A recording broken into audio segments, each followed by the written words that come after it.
started, we kind of started talking about Mhm. epistemic hunger. And I think maybe that's the perfect place to start, right?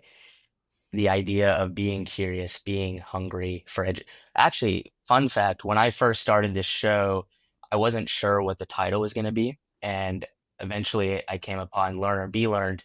But when I made it, I found out someone had just started a podcast called Learn or Be Learned as No. well at the same time, like 4 years ago. And I was like, oh.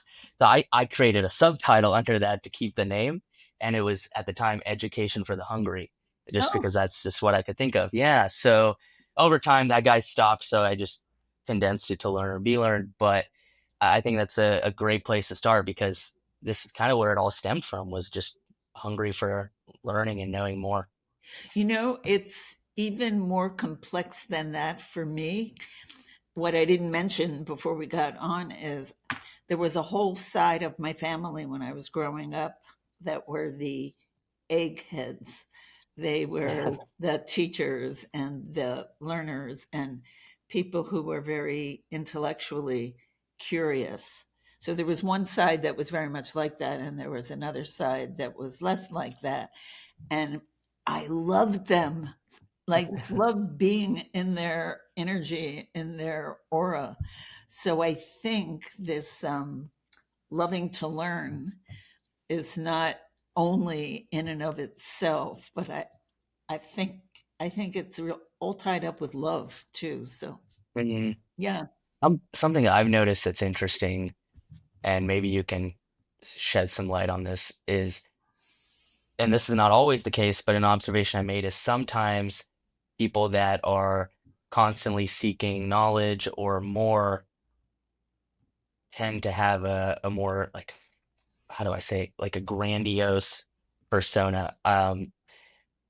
The best way I can explain this is when I was going through pre-med and Emory and college and everything, I noticed the academic field in itself sometimes has a very strong, you know what I'm talking about, like a I'm right, don't question, or some sort of grandiose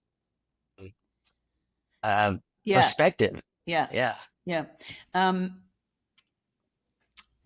Over the years, and I would notice with my clients that there were certain clients, kind of like the ones you're describing, because they knew so much and because it was so central to their identity to Mm, feel that they knew so much that it was hard for them to learn anything they didn't already know because they felt like their ego was all tied up in knowing. So to yeah. learn something new goes right to there's something you didn't know. And it was very sort of threatening to the ego in ways that I doubt any of those people you're talking about understand unless they Yeah. work with somebody on it. How threatening it is to their sense of well being, their sense of self, to realize they don't know something because they love knowing, you know? So, yeah, Yeah. That's it, really eye-opening. it cuts both ways. Yes. I used to work at Harvard Medical School for 13 Hmm. years, and I would walk into the quad and go into the building and just stand there and go, just just inhaling the IQ. But Yeah. almost everybody there was exactly what you just described. So, I loved how just incredibly brilliant they all were, but there is an edge to that, yeah. Yeah, I speak from personal experience. When I was on my way to becoming a doctor, I was definitely very know-it-all. Don't question me on medicine, don't question me on biology, chemistry, because I mean you really do go so in deep or go so in depth with what you learn Yeah. that you almost get lost. And you're right, I think it is part of this is my identity because Yeah. I know so much and I've learned so much that most people don't even know. So when I was there, they used to call on me every year to address the first year medical class Mhm. at the beginning and the end of their anatomy segment. And at the end of it, we would do a memorial service for their cadavers. Okay. And the first time I did it, I asked them to fall still. So we were going to have a mini meditation or little mindfulness experience. And when I asked them to fall still, all these students I used to see like bouncing off their lockers and like just so much stress and so much tension. And when I asked them to fall still, they did. I thought, oh my God, I just asked the first year medical class at Harvard Medical School to fall still, and they did. And I realized that I had it was magnificent that I had just laid hands on all these young people, and their faces were so still and so calm. And I thought, and they're going to maybe take a little eensy teensy bit of this when they lay hands on countless numbers of people throughout their lives.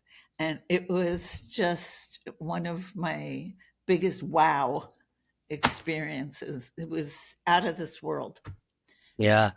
to be able to bring that and hope that it'll go with them. And I'm sure for some it didn't, but hopefully for some it did, you know? Yeah, definitely.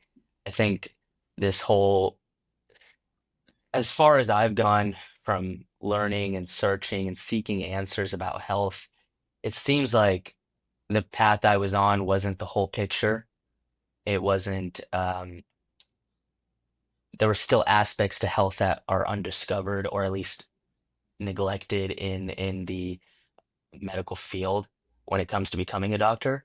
And particularly, I think, mindfulness, breath work, meditation, these things have profound effects. I mean, if you look at Transcendental Meditation, Mm, TM.org, they have countless research of it lowering diabetes, thyroid, reducing thyroid hormones, and all sorts of effects that it has. And I think, and maybe you can uh, explain it better, but I think it has to do with reducing cortisol, stress. hmm. You know, there are also studies equally fascinating about it reducing violence in other Mm, parts of the world. If a group of people, say here, are meditating together about another part of the, I wish I could quote you the exact study. I think it was Lebanon or someplace like that. It was mhm. amazing. The what is it? Interstitial prayer or something like that. Okay, I haven't heard of that. Anyway, so it's pretty out there, but it's documented. So Do you think there is some power to a collective that's what they say. meditation? Yeah. Yeah, Herb Benson did the mind body work very, very early on at Harvard Medical School when people were just starting to know about TM. I remember I took my first TM training about 100 years ago, and I'm sitting there, and my lawyer was in the seat in front of me. It's like, oh, Really? it's like, what are you doing here? The thought that my lawyer was so rattled that he was sitting in the seat in front of me was a little unnerving. But on the other hand, now you would admire someone. And in fact, yesterday I saw a client who was saying, and she's not the only one, that given the state of our world right now, people are more, I think, seeking some sort of connection with something outside of and higher than themselves. And she was all balled up in her head about what route she should take. You know, she was raised Catholic, but her brother's practicing Buddhism, which I said I didn't think was a religion, but I don't really think Yeah, it it's matters. yeah. Yeah, it's a philosophy. Yeah. And but the point was to me, I'll just share Yeah.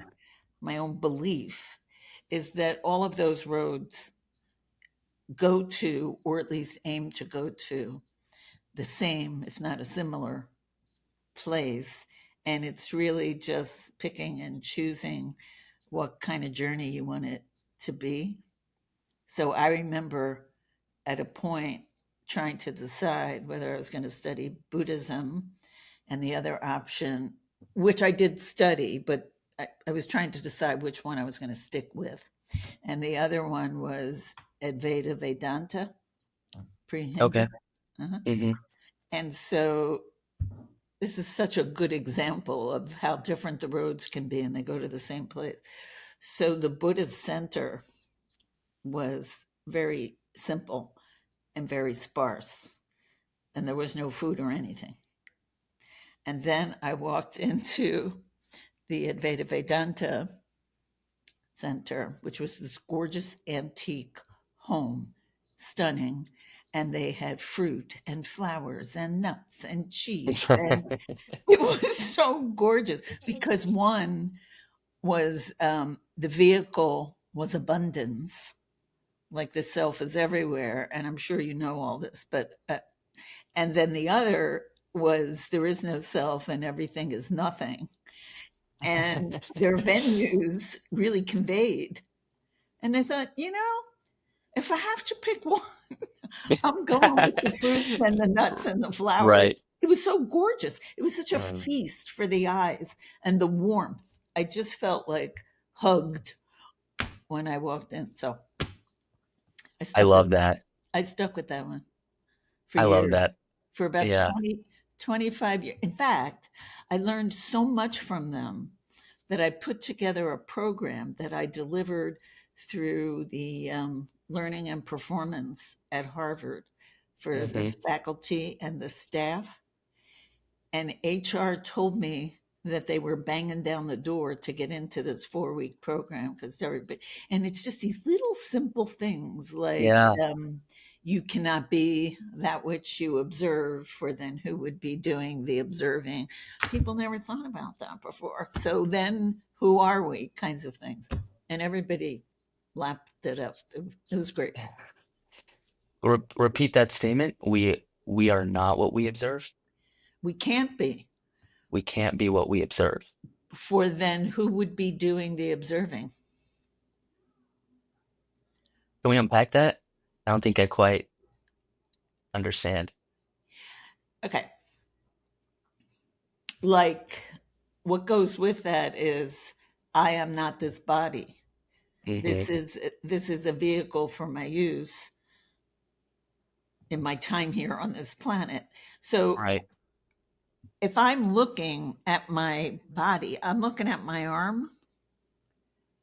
So am I the arm, or am I who's looking? Gotcha. Who's looking Right. at the arm? So you Right. you can't be whatever you observe, because then who is the observer? Right. It Right. And can, that's like the ability to disconnect and realize you're observing your thoughts and your surroundings. right. Mm. I think that kind of goes with this idea of just raised consciousness, right? Consciousness is just awareness. Yeah. Yeah. Going back to what you said about the teachings and people, I agree. I think people are seeking alternative answers and holistic health. Um, as someone who studied anthropology and theology in Mm. pre-med, because you can take any degree you want while you're on the pre-med track, and those just fascinated me because the idea of human nature and culture and just the idea that so many religions existed, but they're all trying to do the same thing kind of fascinated me because then It it was feels like, that way. Yeah. right, because then to me it was, then I thought, well, then which God is the right God, right? Like if there is one that's correct, then why is there so many religions? And I think over time, my conclusion is, and I mentioned this several times on the show, is I think religion is just different channels to the same source, right? Or the same end destination. Like you said, it's just different routes. And with the routes, it's and I think this is the issue with advice is people will say this worked for me, but it but what they don't know is they don't know my whole story, right? Maybe somebody came from so much abundance that scarcity is what they needed, right? Mm. To see. And versus someone else who maybe had so much scarcity, abundance feels good. They think, wow, I do deserve abundance in life. So I think it's just different routes based on who you are. And I think that's the difficult part is when somebody's confused, they're looking for answers or somebody to give them the answers, when really it's just more of an internal process and which path you resonate with. Well, so this woman yesterday said, to your point, she said, I don't even know where to start. I don't even know what to do. And I said, oh, well, we're going to have that figured out by the end of our session. And I said, I mean that in the smallest possible way, the smallest possible step, just so you're on the road. I said, when's the last time you went to mass? Because she had mentioned mass, and she said, oh, geez. I said, so you're going this weekend? She said, yeah, I'm going this weekend. So just to, well, here's something else interesting. I'm sure you'll have something to say about this. I was also speaking with someone Monday, and she's in my business too. So it really caught my attention that she said Mhm. this. She said, I always tell people not to move until you know how. Mm. And I said, I don't know that I agree with that. And I know that there are a lot of other people who might challenge that Yeah. because people get very stuck waiting for perfect information, and there is no such thing. So, for this client who couldn't figure out what route to go, well, we don't want her sitting there waiting till it dawns on her what the perfect avenue for her enlightenment is. So, she'll try a few different things. That's how, you know? Yeah. I think the most frustrating thing is, and I'm guilty of this, at least in the past, was I was waiting for some big answer from the sky as if it was going to be as clear as day. It's like, this is what you need to do. And it's like, okay, good. Right. But I think it's way, way more subtle than that. And it starts with being in tune with yourself, in tune with your surroundings. And only then do you kind of pick up on the subtleties. And When for it's me, quiet, yeah, when it's yeah. So quiet on the inside. right. And to your point about or to the idea you were talking about, I do think there is a dance to it. I think just sitting there and forcing it isn't going to work either. No. Sometimes it's just there is a dance between working in the right direction and also just having an openness and faith to what's around you. And I think that is the case because then you see opportunities and doors that you might have closed otherwise if you were so tunnel visioned. Yeah, the synchronicities that, like that thing where somebody did your title. That was Yeah, right. that was really some. Um, yeah, yeah. Do Just you do you think so? Uh, do you agree, disagree? with what? The idea that there is a more of a dance Oh yeah. to figuring answers. I don't think you can always force it to just come. I don't think you can ever force it. Yeah.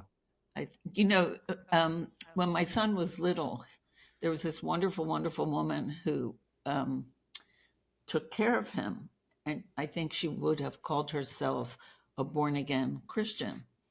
And my son told me that she had told him that there were angels and trumpets on the ceiling and that they could see them together. And I had a little chat with her about that. I imagined she was trying to bring him into the fold, but his parents are not that. And it's probably not a really good idea and stopped short of. And if you ever do anything like that again, you can be. No, I didn't say that, but And then when it was all over, I thought to myself, how come she's seeing trumpets and angels and I'm not? You know, it was Yeah. like, it was like I envied that she was seeing trumpets and angels. I'm not seeing nothing. Yeah, I think sometimes we also just write off kids having just vast imaginations. But that idea fascinates me in itself because this idea of being imaginative and this idea of purity, and if we really look at it, right, I don't think I don't think humans grow up wanting to be addicted to substances or have a depressing life. I think it's just circumstance and mindset that eventually, put so much pressure on someone, they don't have the right tools on how to process. So then they seek whatever that can help. And usually immediate fixes is what we're, driven to if you don't know the right tools to use. Um, but I always thought about this idea of what's interesting about children is Mm. they're so present because they don't have anxiety of the future with, lack of responsibilities, and they don't have depression from, in general, depression from past traumas or events and things. So they're very pure. They're very in the moment. They're very just wanting to be. And I think we all strive to get back there is what I think is the most interesting part. Okay, so the mind wanders 70% of the time. That's a lot. And where Yeah. it's wandering is exactly what you just said.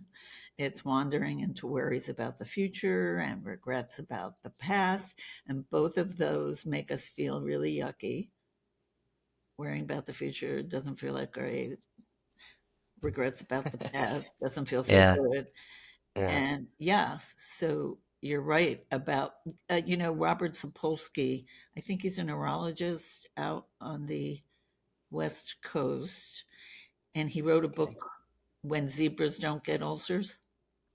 Oh, okay. And he says in the book what you just said, that, zebras, like the children, you know, if they're hungry and it's time for lunch, they go get lunch.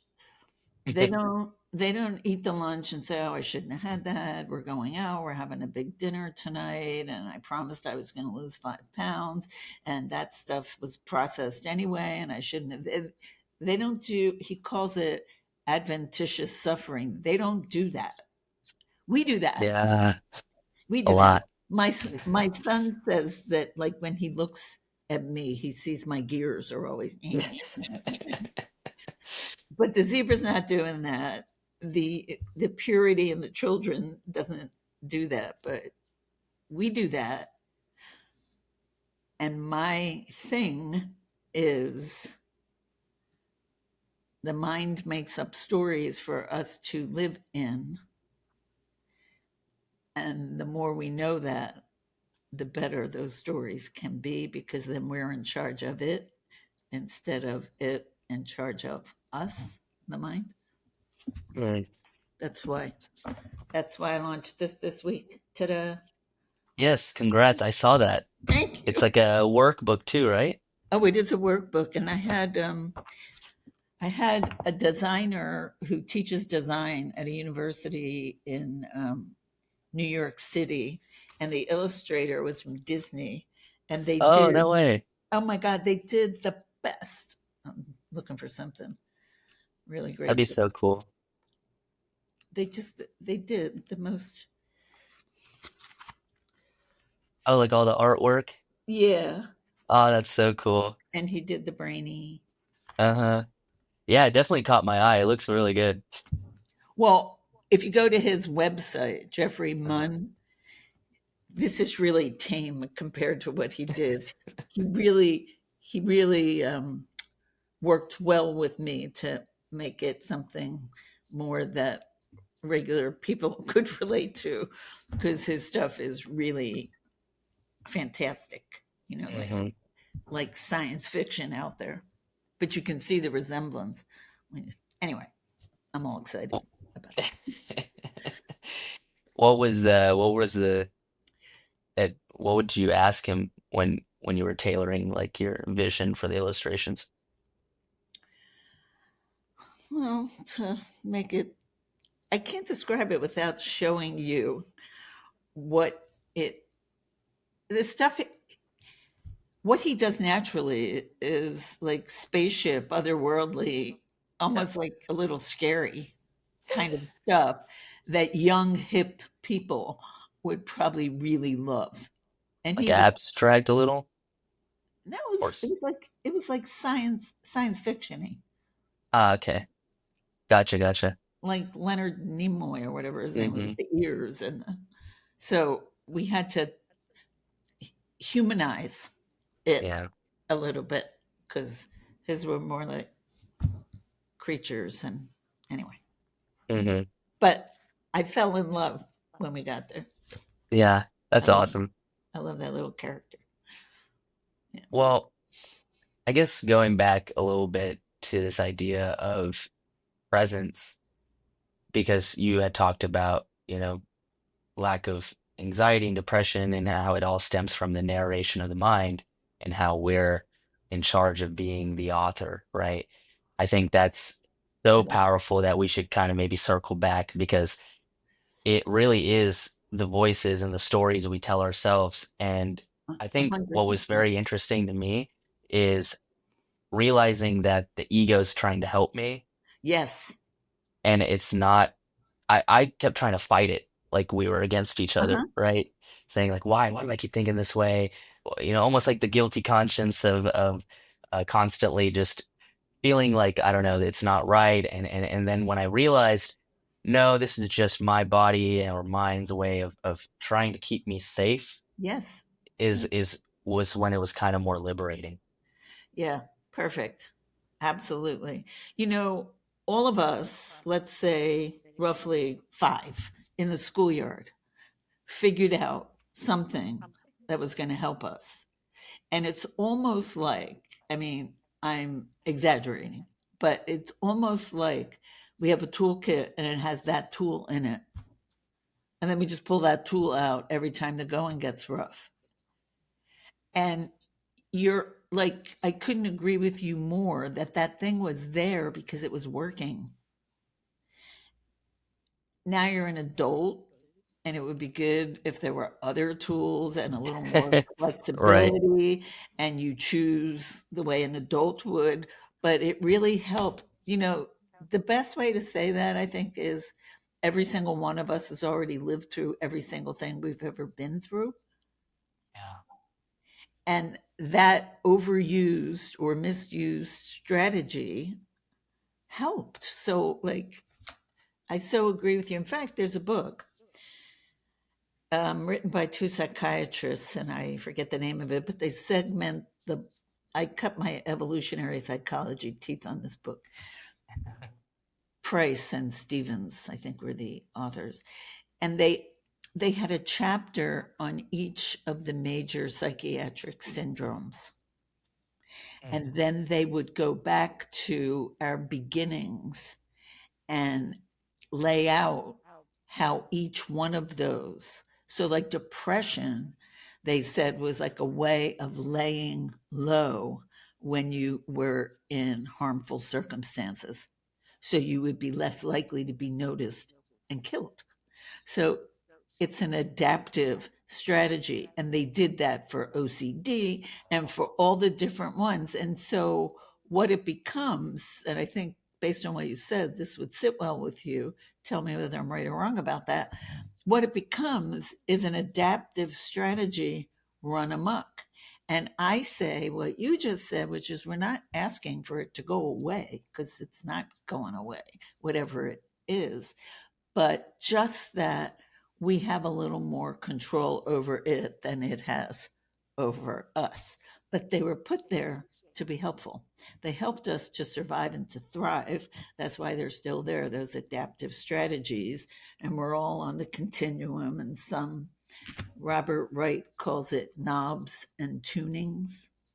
Like we all, he wrote The Moral Animal. That was another early book that really got me going in this direction, that we all have the same knobs and then we have different tunings on the knobs, Interesting. and we can figure out how to change the tunings when we need to, but the knobs are the knobs of human nature, like it or not, you know. Yeah.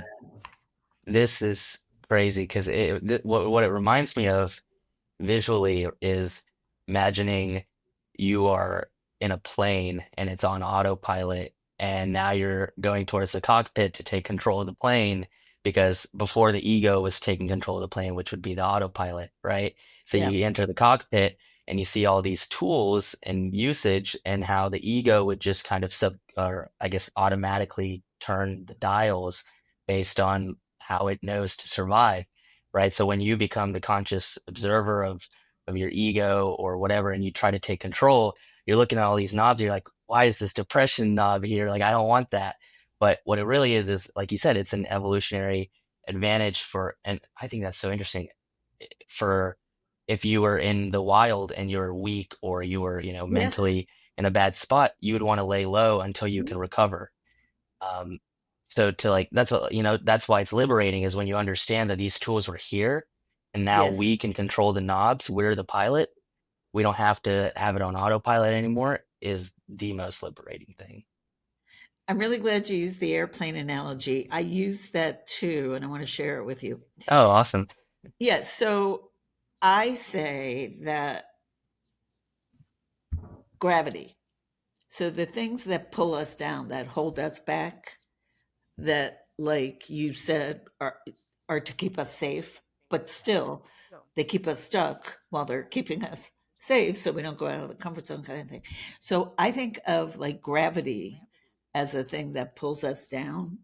And I always like to say that the people who brought us airplanes didn't try to get rid of gravity, right? They Yeah. tried to understand it so they could work with it, or they could work around it so they could fly. But it did not necessitate getting rid of gravity. And you're right, it's really liberating for people to know that it's okay that they have these repetitive thoughts they wish they didn't have. They just need to be a little more aware so that they can be a little more in charge. And then everything can be fine. Yeah. I'm sure we've all experienced this where we've had some really messed up thought and we just Yes. discard it immediately, like that was dumb, right? And Mhm. it's almost like the brain is a receiver of just very, like you said, the mind wanders 70%. So it almost seems like we're just a receiver of various thoughts, and we have a filtration system on what we actually take action on based on those thoughts, at least in the autopilot stages.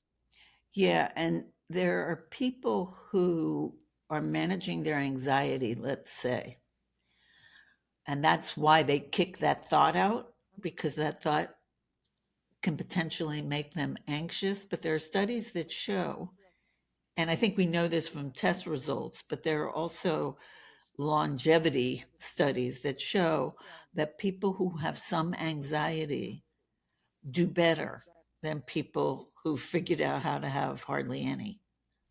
Interesting. Because the anxiety is informative. It's the well, this is exactly what we're talking about. The anxiety, so an anxiety disorder, if we didn't have any anxiety when the saber-toothed tiger was coming down the pike, we would have gone, hi, Like, whatever. you know? Yeah.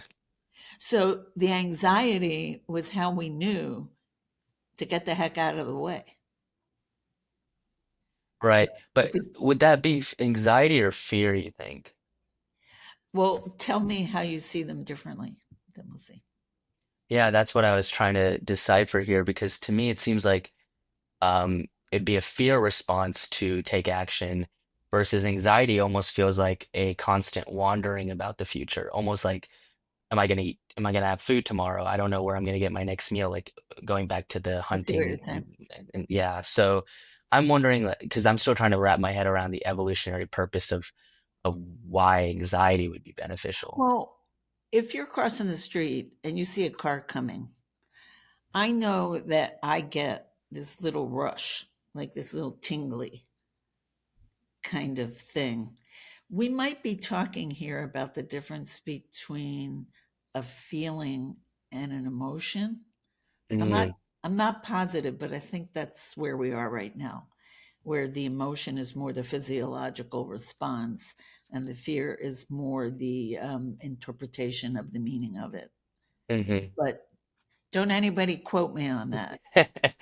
It's possible that I'm right about that, but don't quote me because I'm not sure. Yeah.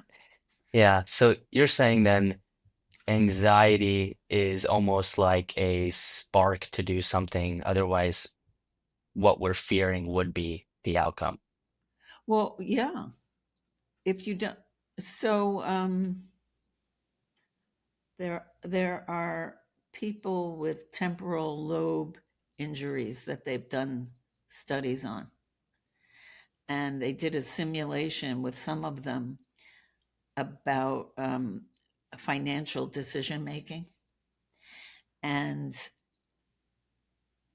because of the injury, the cognitive areas and the emotional centers were severed, Mm. and so these people went bankrupt. They made decisions that bankrupted them because they couldn't feel or anticipate how really bad that would feel if they went bankrupt. So that's why when people say to me, well, my parents always said I wasn't supposed to feel this and this and this and this, I said, you're nowhere without your feelings. They're your guideposts. The feelings don't get to drive the bus, but they get to inform the driver of the bus, which is your higher brain center. That if you don't know, so there's this doctor, they did a study on this doctor who had that injury where the higher and lower were severed, and he couldn't get dressed in the morning because he'd put all his different pairs of pants out and he couldn't pick one. And the reason, so decision making is severely impaired. And the reason he couldn't pick one is because he couldn't feel any preference whatsoever. So he's like, Wow. so he's like standing there staring at his pants, you know? Yeah. Yeah. It, then could you say decision making is tied to personality or vice versa? Well, it sounds like you're saying that. So I would love to hear that.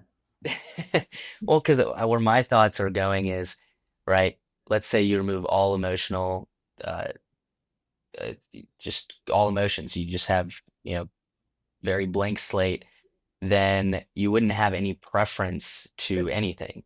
Right. And then if you have no preference, then you have no differentiation. I mean, because then if you took multiple people in that circumstance, they would all say the same thing. They'd say, I don't care. Right. So then there's no differentiation, which means I think in a way personality is almost unique, right? It's based on past experiences. I mean, maybe you can tell me. I really don't know what personality is composed of, but it seems like it's a Did you mix ever of hear your of the life. Big Five? No. So the Big Five is a personality. Oh, yeah, yeah, yeah, yeah. Like the Tony Robbins stuff. No, Okay. Like, I've listened to a lot of Tony Robbins. I wonder what you mean there. they have the big five personality trait quiz thing that's like your Oh level of well, conscientiousness, extroversion. okay. So that was yeah. Okay, good. So that was originated by Paul T. Costa and Bob McCrae, and I'm proud to tell you that Costa was my professor, my honors thesis. Oh, wow. Yeah, That's awesome. I know. I love that. But so Robbins is using that. It's a it's a very well known, well used personality measure, and one of the factors of the five factors is they used to call it neuroticism. I think somebody gave them a hard time about it, and they might have changed the word. Yeah, I think it has changed. But that would be the area of emotionality. I think. Interesting. Yeah. So yeah, then yeah, it almost seems like there is an evolutionary purpose to having emotions. Yeah. I always talk about how this shows kind of the theme has developed into kind of understanding the human experience.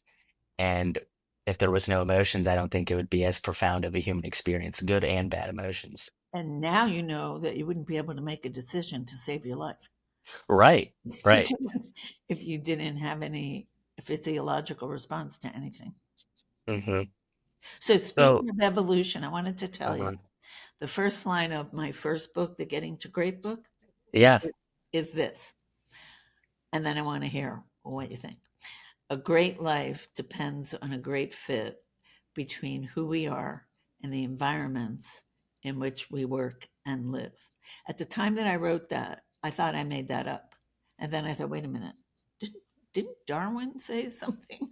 Darwin and Wallace say something like that? And I figure it's as true today as it ever was, that the world belongs to those who are best fit to the environment in which they live. What's different now is we have this phenomenal frontal cortex that can choose different environments or modify the ones we're in. And that takes the awareness that you mentioned. And what do you think of that? Yeah, that's really interesting. Do you mind repeating the quote just once more? Sure. A great life depends on a great fit between who we are and the environments in which we live. Yeah, I love that because unpacking that first part, who we are, is to me sounds like resonating with authenticity. And and I think that's the most profound way to live because you have no cognitive dissonance between who you want to be and who you are today. Um, and as for the second part, I interviewed this guest. Her name was Sarah, Sarah M, and she was a internment camp survivor. And Mm, her story was just so profound. And what really resonated me with the end of her story was she survived, and like this was like 2 years later, she goes home and she's standing in front of her front door to her parents' house. She's finally getting to see her family after years, and they thought she died. Like nobody had heard from her. And he said her mom didn't even recognize her when she opened the door because she was so skinny and she had just changed so physically. Um, but even through all that, the most profound thing, which also, mm, I think his name's Viktor Frankl, yes. Man's Search for Meaning. Mhm. Same concept. It was that the one thing you have control over is this, your mind, right? How you make of the world around you. So your environment can be good, it could be bad, but I think thinking makes it so. Yes. And so many great thinkers have said that in one way or another, like Marcus Aurelius, life is what our thoughts make it. I once had a list of all of this whole bunch of Lincoln and Gandhi and Shakespeare, and they Like all, quotes. yeah, Uh-huh. saying what you just said, Uh-huh. that life is, well, you didn't say the Aurelius one. You said that, which one did you start with? Are you talking about with The, Viktor Frankl? yeah, yeah, yeah. Yeah. Yeah, yeah. I think, with the mix between authenticity and understanding that you have the power of the narration, the story, like we talked about, you're the author, that you get to narrate the story, and if you live authentically, then your life is great, like you had mentioned. Viktor Frankl also said between stimulus and response, there is a space, and in that space is our power to choose, and in our choice is our freedom and our growth. So the task becomes creating that space Mm, because people are buzzing around all over the place, and there's yeah, not a lot of space necessarily between a stimulus and a response. People react. Humans, humans are like that, yeah. you know. Would you then, would you say it's advantageous then to, at least for the most part, take steps back before like assessing the triggers? So on my website, there's a tab that says Power Breathe. It's a 30-second mindset reset, and I recommend it to anyone, anywhere, anytime, for any reason.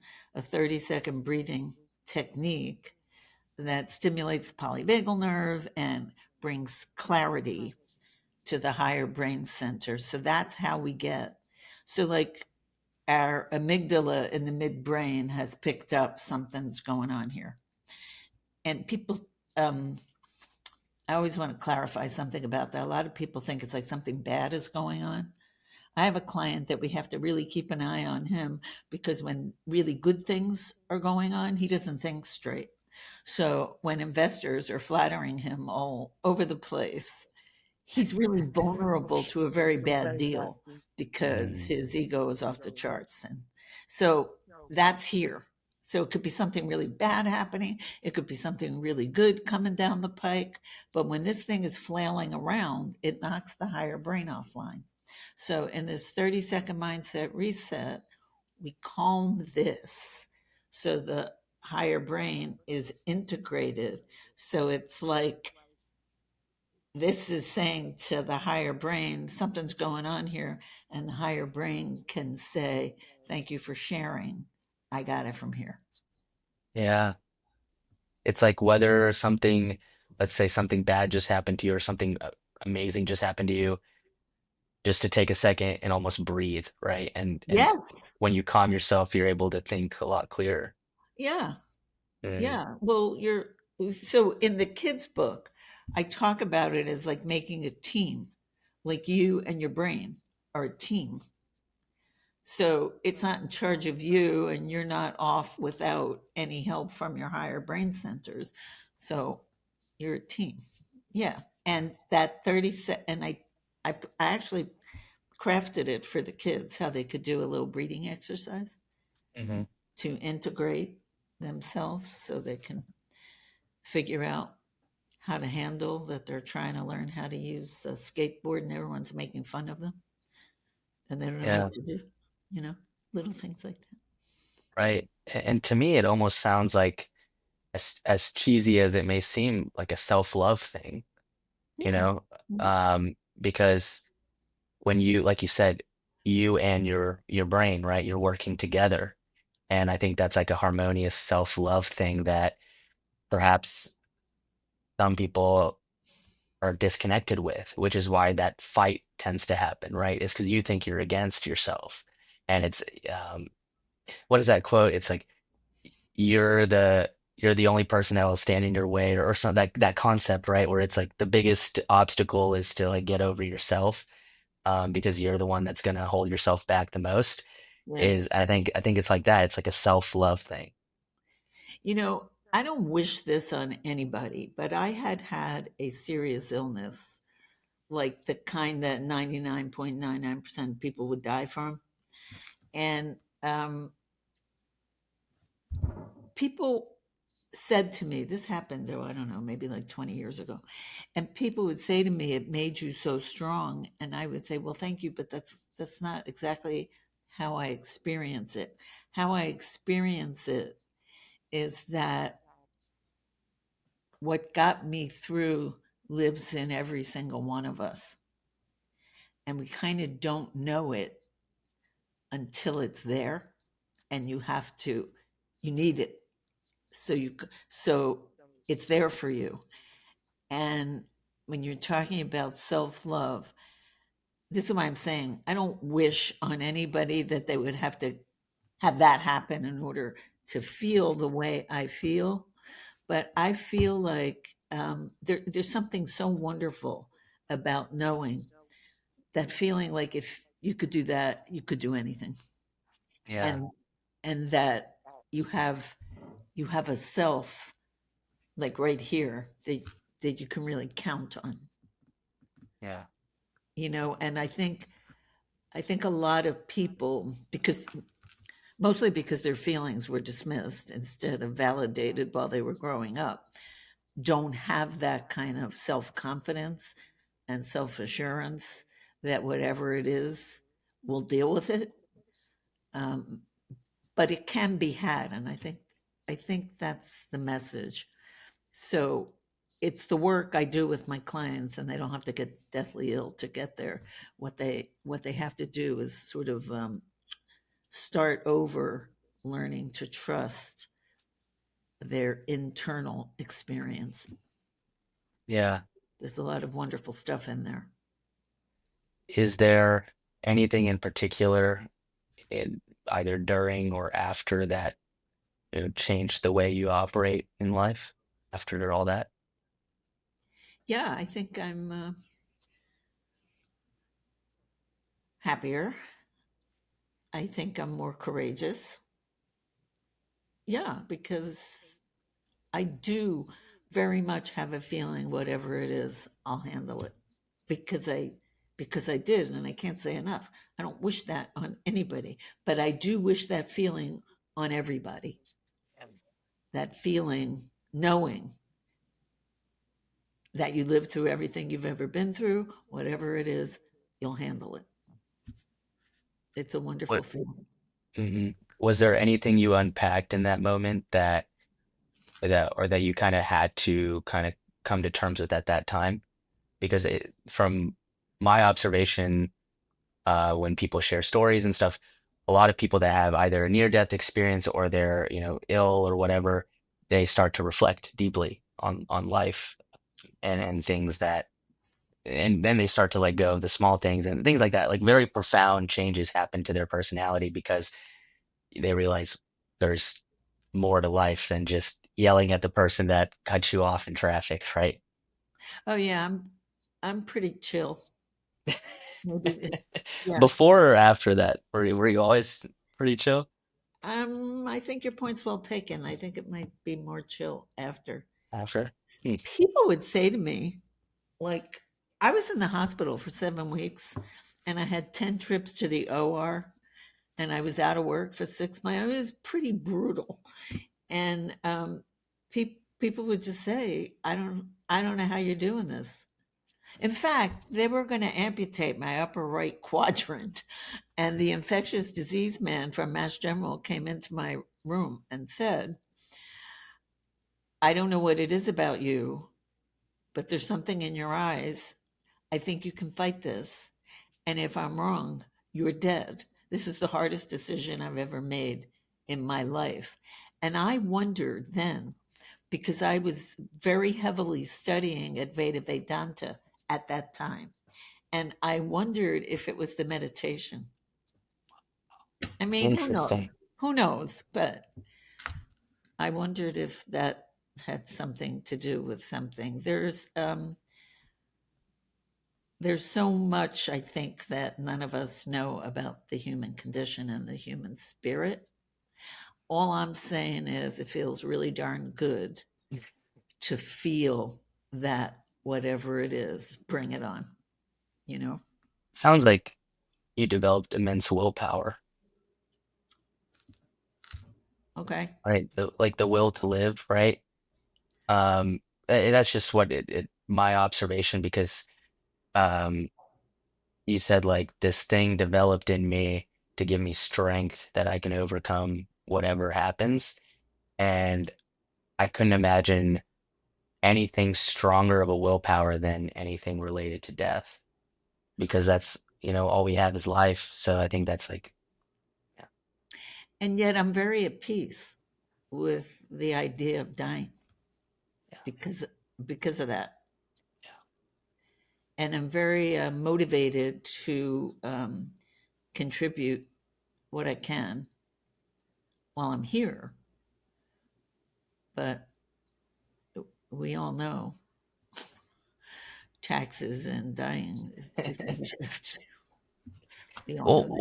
what it seems like to me, what we're talking about here is this idea of that quote where it's like you have two lives, and the second one starts when you realize you only have one. Oh, nice. And Yeah, and I think I that's the like that. profound, yeah, and I think that's the profound idea that you were saying that you like I don't wish the result on anybody or the event on anybody, but Right. that life experience I do. And I think that's really what we're maybe trying to get at here is this idea that people that tend to have a near-death experience or something very traumatic come out of that realizing that they only got one life. And that's maybe the piece that was brought with you from that. Yeah. And the most important part of it all is again that you don't have to have a near death experience. This is humanly possible without it. Absolutely. So The way I think about it is people people the tail old question of why did these bad things happen to me, right? and then this perspective shift of, well, it happened for me. And I Oh, think the most profound thing about that is you were deemed strong enough to go through that life lesson so you could help others not go through it, and yeah. but yet open them to the lesson behind it, right? Um, There because is there is yeah, that point of view, and I think there are people who think it's all entirely random at could the be. other end of the continuum. And I think that brings us back almost to the beginning I was gonna say that, that too. right, that you get to choose what journey, what you want your journey to be like. So maybe somebody wants their journey to be that it's all random and they deal with it as it comes. And maybe somebody wants there to be more meaning and structure to it. And it's all um, eruptions of the mind. It's mental activity. It's in this synapses.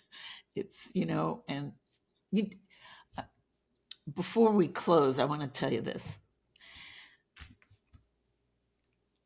The human senses send 11 million bits of information per second to the brain.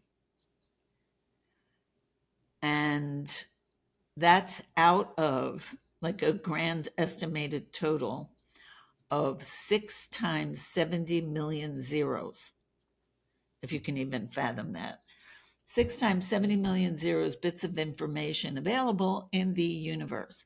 Out of that, the human brain gets 11 million. And we are conscious of 50, 50. So, because our information is so incredibly limited, I mean, I always say anybody who thinks they know anything is sorely mistaken. So, what it was actually Darwin who said humans can't stand, and now we're really back to the beginning before we even got on the call. Yeah, Humans can't stand not knowing. So, what we do is we fill in the blanks. We add things, we delete things. We need to have a coherent story. Otherwise, we would feel very crazy. And then we think that story is true. And all I'm saying in my adult book and in my kid book is once you know you did your best you could to come up with a story that you could bear to live in, you can revise that story and make it better once you know. yeah, Yeah. yeah. It's. I think that was just a full circle conversation Yeah. right there, right? And I think that's so profound because once you realize that, then you can take control. I mean, it literally goes right back to the whole, just about every topic we talked about. You can't take Um, 100% control. You can take more control. yeah. And what's interesting is we have such a small, limited understanding and perspective or perception of the world. And that limited perspective is what we're trying to piece together to almost feel, I guess maybe, I guess maybe just make sense, trying to understand what we're going through or why we're here or purpose and meaning and all these, things that people seek, philosophers, right? They're constantly asking these questions. Uh-huh. And I think at the end of the day, it's all about just having the human experience because you write the story. Yeah, Well, indeed. Madeline, I really appreciate you being here on the show. I think we had an Yeah, that amazing was conversation. fun. Yeah, thank you. Thank you so much.